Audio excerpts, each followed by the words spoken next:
किसी ने बड़े कमाल की बात कही है कि कपड़े कौन से पहनूं कि दूसरों को अच्छा लगूं, ये तो सब सोचते हैं, लेकिन कर्म कौन से करूं कि भगवान को अच्छा लगूं, ये बहुत कम लोग सोचते हैं। ठीक, एक बड़ी छोटी सी कहानी आपको सुनाता हूं। ये कहानी ऑफिस में काम करने वाले एक कर्मचारी की, एम्प्लॉय की, जो बड़ा नेक दिल इंसान था, सबका ख्याल रखता था।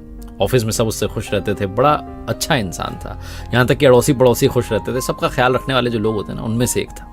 और उसकी एक आदत थी कि जब वो ऑफिस से शाम में घर जाता था तो डिनर करने के बाद में कुछ बिस्किट के पैकेट्स अपने साथ में लेता और बाहर जाता, कॉलोनी में जो स्ट्रीट डॉग्स होते हैं, उनके जो बच्चे होते हैं छोटे छोटे, उनको बिस्किट्स खिलाता था। ये उसकी हैबिट थी।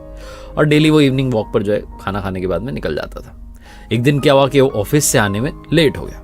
अब जब वो घर पहुंच रहा था तो रास्ते में से चिंता सता रही थी कि वो छोटे छोटे बच्चे मेरा इंतजार कर रहे होंगे।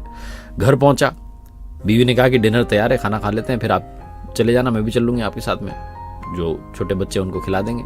तो सामने ने कहा नहीं, मैं खाना बाद में खाऊंगा, वो बच्चे इंतजार कर रहे हैं, बिना देरी के लाओ बिस्किट के पैकेट्स निकालो, फटाफट बिस्किट खिला के आते हैं पहले उनको, उसके बाद हम खाना खाएंगे।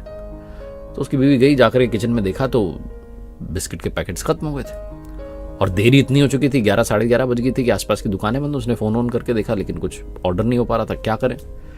उसकी पत्नी ने कहा कोई बात नहीं ना, आज चपाती खिला देते हैं, चलो चपाती लेके चलते हैं। चपाती लेके गए, लेकिन वो छोटे छोटे बच्चों की तो आदत लग गई थी बिस्किट खाने की। उन्होंने चपाती उनके सामने रख दी, लेकिन उन्होंने खाई नहीं।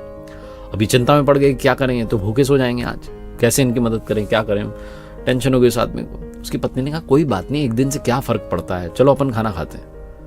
लेकिन ये खाना खाने को तैयार नहीं। बोले नहीं, कुछ ढूंढो, कुछ ना कुछ तो होगा। तो ढूंढा तो वो वाला डिब्बा मिला जिसमें वो महंगे वाले बिस्किट्स रखे थे, जो मेहमानों के लिए रखते हैं, काजू बादाम वाले। तो इस आदमी ने कहा लाओ वही वाला दे दो। तो बीवी ने कहा उसमें भी 7-8 ही हैं। बोले नहीं कोई बात नहीं, 7-8 ही, 7-8 से तो क्या होगा, एक एक बिस्किट सबके जो है इससे आएगा, उससे पेट भी नहीं भरेगा और गुस्सा हो जाएंगे। फिर से बीवी ने कहा हाँ यही तो कह रही हूँ, नहीं हो पाएगा कुछ भी, तुम छोड़ो ना उनकी मदद, अब खाना वाना खाते। बाद में फिर से टेंशन में था, सोच रहा था। उसने कहा लाओ तुम दे दो मुझे। उसने बाहर की तरफ देखा तो बच्चे भी बैठे हुए थे। उसकी पत्नी ने कहा अरे छोड़ो ना, तुम समझ ही नहीं रहे हो, टीवी ऑन करती हूँ, थोड़ा टीवी देखो, रिलैक्स्ड हो जाओ, खाना खाओ। उसकी पत्नी ने थाली लगा दी। बेमन से इस आदमी ने खाना खा लिया और खाना खाने के बाद बिना देरी के बाहर निकला कि जाकर के उनको ये 7-8 बिस्किट्स में खिला करके फ्री होता हूँ, मेरी टेंशन बढ़ती जा रही है। बाहर गया तो देखा सारे बच्चे जा चुके थे, सिर्फ एक बच्चा बैठा हुआ था। उसके सामने जाकर के वो 7-8 बिस्किट्स रख दिए, उसका पेट आराम से भर गया, बड़ा खुश होता हुआ निकल गया वो। और ये आदमी जब वापस आ रहा था अपने घर में, दरवाजा बंद कर रहा था, लॉक कर रहा था, तो सोच रहा था कि हम इंसानों के साथ में भी यही होता है। हम जो मांगते हो नहीं मिलता तो हम उदास होकर निकल लेते हैं, कई बार कोसने लगते हैं ऊपर वाले को कि मेरी बात नहीं सुनी, मेरा काम नहीं किया। हम भूल जाते हैं कि प्रतीक्षा करना भी बहुत आवश्यक है।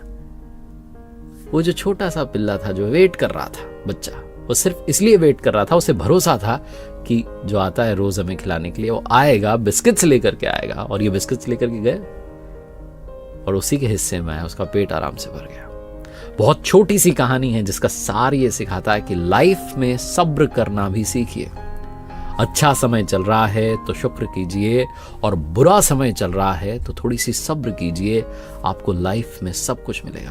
क्योंकि कई बार परमात्मा कुछ बेहतरीन देना चाहता है, उसके लिए प्रतीक्षा करवा रहा होता है। एक बार फिर से वही बात जो अक्सर आपसे कहता हूं, कर दिखाओ कुछ ऐसा कि दुनिया करना चाहे आपके जैसा।